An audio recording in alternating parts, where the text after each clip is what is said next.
Hey guys, welcome to Goodwill Dynamics, show where we discuss the idea of goodwill and the perpetuation of such in the world through the lens of modern contemporary culture, often in the form of internet postings. Today we've got another good one for you. It's a little bit of a sad situation, but as always, kind of demonstrates the difficulties and realities of trying to perpetuate goodwill in the world, make the right decisions in that regard, despite the complexities of everything that might happen to us.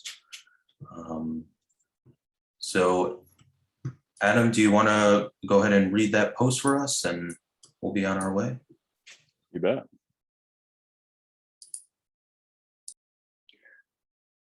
I feel guilty about leaving my siblings in a toxic household. Too long to discuss. My mom is getting a restraining order from my dad, and I'm not sure if it is totally justified. I live at university while my younger brother, older sister, and paternal grandparents live at home. I feel sad for everything they have to go through while I get to escape at school. I am 21, female, and in my fourth year of university. I've been living on campus for the past month, which is an hour drive from my home.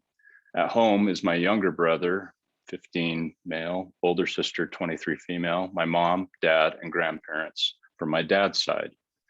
My mom is constantly paranoid of my dad. She has accused him of stealing money from her, bugging her phone, cheating on her, etc. I don't know how much of this is true or if my mom is just being hysterical and victimizing herself. My dad for sure has anger problems, and the way he talks to me is really frustrating. I genuinely believe it contributed to my current self-esteem issues. But I think he acts like that from ignorance. He just doesn't understand how to be sensitive with people and treat them with respect. I don't think he is this evil person who would do all the things my mom claims he has done. He would definitely never harm anyone either. But today my sister messaged me that my mom is getting a restraining order. My siblings and mom have to leave the house while my dad grabs his things and leaves. And I'm assuming he would take my grandparents with him. I feel extremely guilty that I'm not at home right now. I feel really bad for all that my siblings have to go through, and I'm worried about my grandparents as well. They're getting old, and I'm worried if my parents split up, I won't see them as often. The thing that concerns me the most is that my younger brother messaged me today as well to let me know what happened. My brother never messages me. The fact that he felt like he needed to reach out and talk about what was going on at home really concerns me, and I hope he is handling everything okay. My sister could move out if she wanted to, but my brother is only 15 and stuck at home for at least 3 more years until he is done high school. I feel extra bad for him. How do I deal with all these emotions? I feel like I haven't been able to do any work today, which sucks because if my grades go down, I might have to move back home to this literal hell.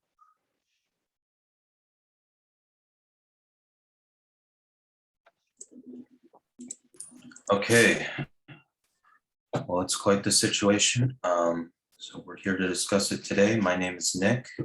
As always, that wonderful voice you just heard is Adam. Hey. And we've got Joshua here as well. Hey, everyone. And we've got Annie, as always, coming to us from Denmark.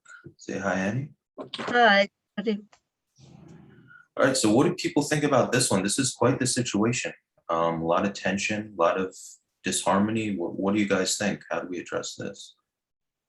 Well, I think, yeah, it's a really kind of unfortunate, sad situation.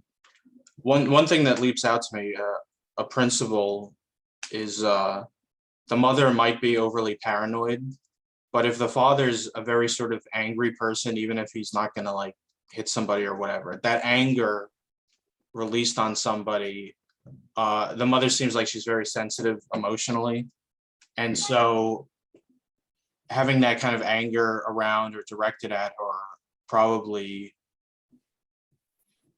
if it's not warranted, she probably comes up with reasons that make it make sense other than ignorance.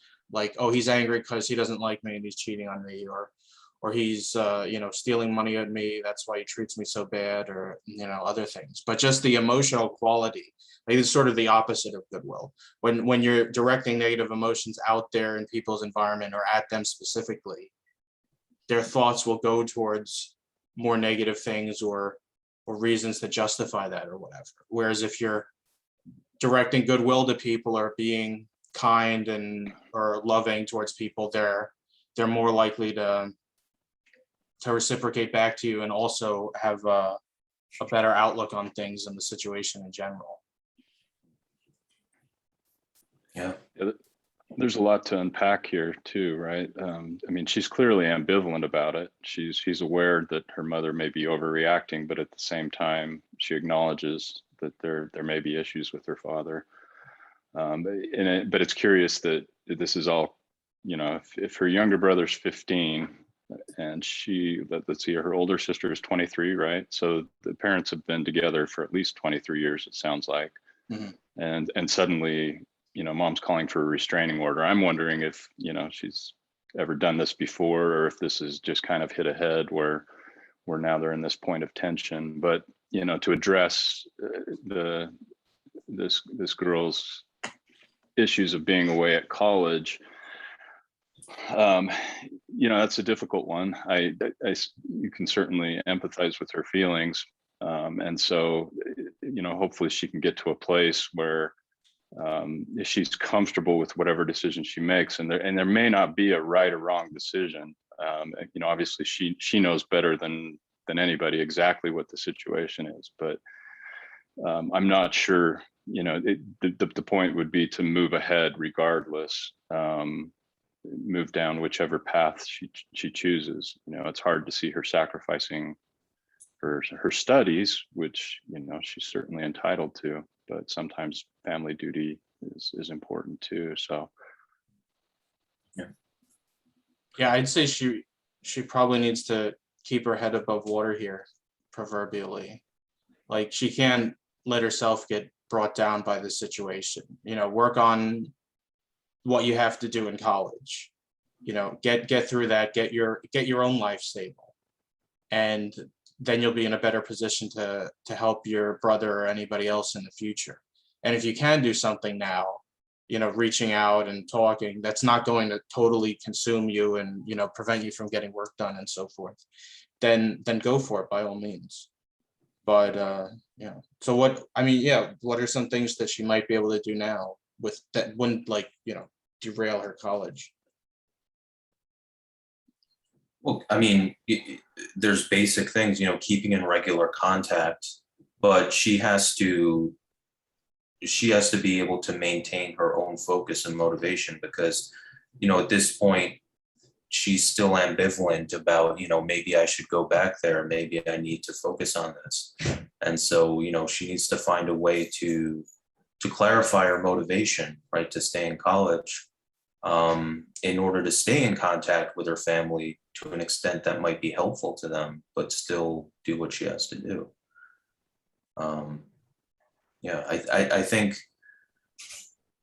I think you want to show that, her going back to the house and, whatever that entails. I mean, I don't know exactly what that situation looks like in her life, but I don't know that that's sending the right message, right? Because this house is kind of falling apart. There's a lot of dysfunction, and she's then saying, well, you can't fly the coop. I had to be, her little brother, for example, saying, well, she had to drag herself back here on my account, and this, instead of seeing that, seeing that example of somebody sort of flying the coop and having their own life and still maintaining contact with the families, and say, oh, she had to drag herself back here, and I'm part of this dysfunctional situation, and I'm a mess, and so I think while she has a lot of ambivalence, a lot of that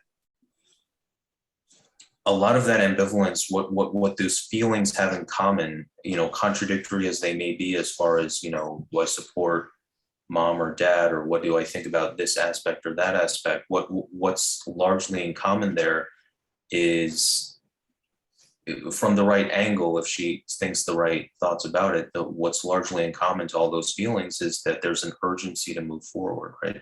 There's an urgency to stabilize yourself and get some kind of success and independence for yourself, and be in more of a position to help people, both as an example and as someone that they can lean on. So. I think also this is quite new. It just happened today as she's writing this letter. She might be in a kind of shock because of this moving around. The parents are moving away from each other, and it's a very new situation. She seems to me to be a pretty strong girl with some perspective. She can see her parents. She doesn't know if it's true what she says, but at least she's got some ideas about it. And I think, as you say, you guys, those are good points, that she just has to stay where she is. She also says home was hell. So I guess she really doesn't want to go back home. And yeah, she should reach out to her siblings and grandparents. But the very important point, I think, in her letter is she says she feels guilty. She really needs to work on that, because just because she wasn't there when it happened doesn't make her guilty in any way. I mean, it's a very common way of feeling when you're not there and loved ones are having problems, but it's really not her fault in any way. So she should work on that and stay where she is, I think. Just try to reach out to her siblings and grandparents the best she can. And maybe this situation will be better because there's a change. They're not living together, so maybe it won't be so much hell anymore. Yeah, that's a really good point, Annie.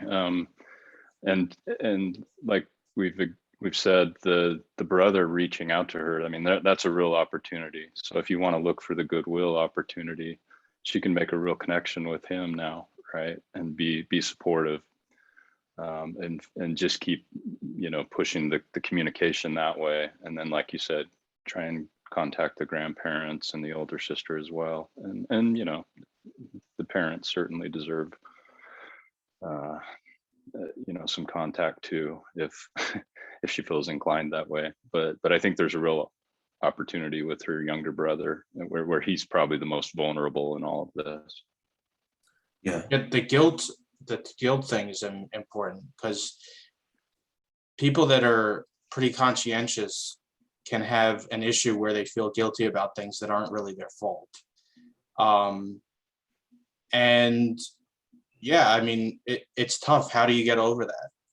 I mean, one thing is you have to realize that you're not helping by feeling guilty, by putting a sort of an emotional burden on yourself for something you're not responsible for.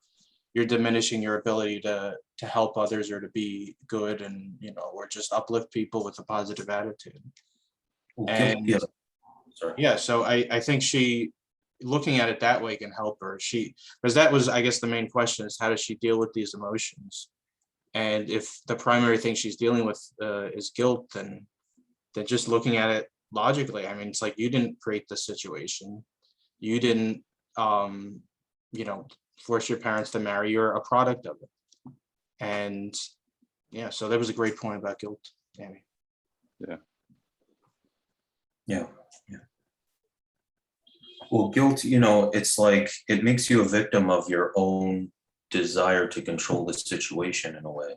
So it's like this sense that, oh, I should have done, I should be able to control this. I should be able to get my hands into this in some way and make the situation better, in a way that also kind of, it's burdening you, right? It's you're self-attacking, and you're making yourself into sort of the poor person burdened with guilt. But it's like, you have to, of course, you have to pick your battles, and that's kind of part of what's going on here, right? Is that, like, she has all this ambivalence, and that's, to some degree inherent in any situation where you care about what's going on, right? That there's ambivalence. But we also, we exist in time, we make decisions about the future, and that requires priorities, obviously. So, we don't see every possibility and somehow enjoy every possibility. We have to kind of pick this one relatively narrow track to go on.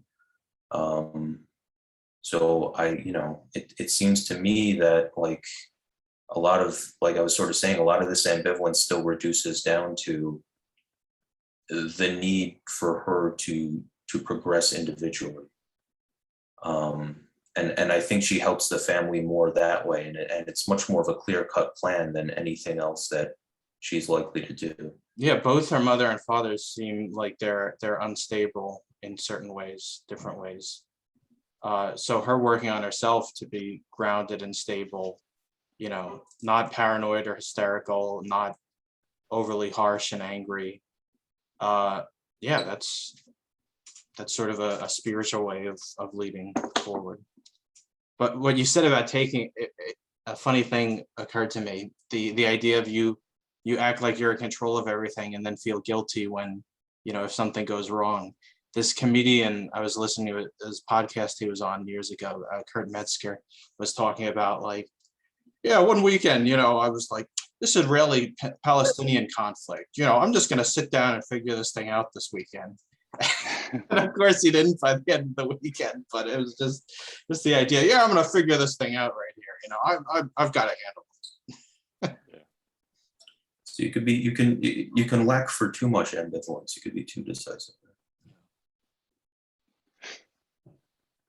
Yeah, the worst part of the guilt is when you become idle, right? Frozen in your feelings, frozen in your actions. And so I just sincerely hope she finds the support to feel empowered to do what she needs to do in this situation and move ahead, not still retain that sense of ambivalence and idleness, because that's the worst kind of hell, right?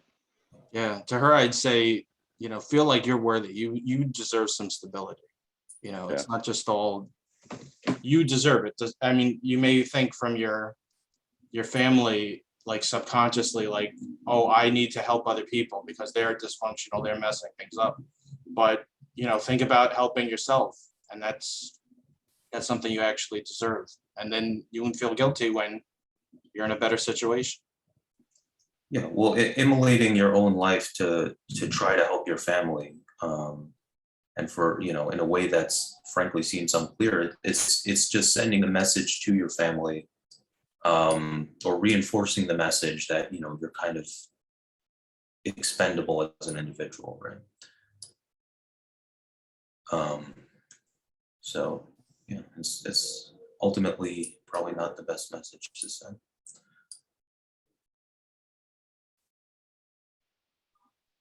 All right. Well, do you have any closing thoughts, or? I guess not. Well, that's been it for us today. Good discussion, I think. Leave your comments below if you have any. Like and subscribe if this is the kind of content that you're after. And we'll be around next time. Probably get you another video in a few days or so. Until then, peace be upon you. And please take care of yourselves. Long and prosper.